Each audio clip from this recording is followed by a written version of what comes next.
Ito naman tayo guys sa kanyang harapan guys. So yung headlight niya naka blue lens to guys, kasi syempre new breed. Naka blue lens siya guys. Tapos pinalitan natin yung bulb type na ng LED. LED na yan guys.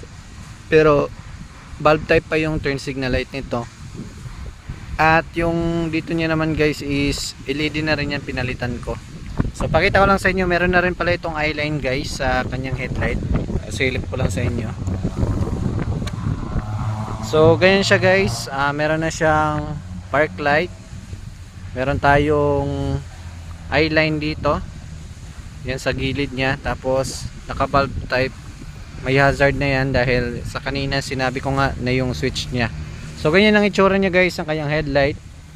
Tsaka ito yung sa ano niya naman guys, sa headlight niya. Tsaka may pass switch na rin yan guys.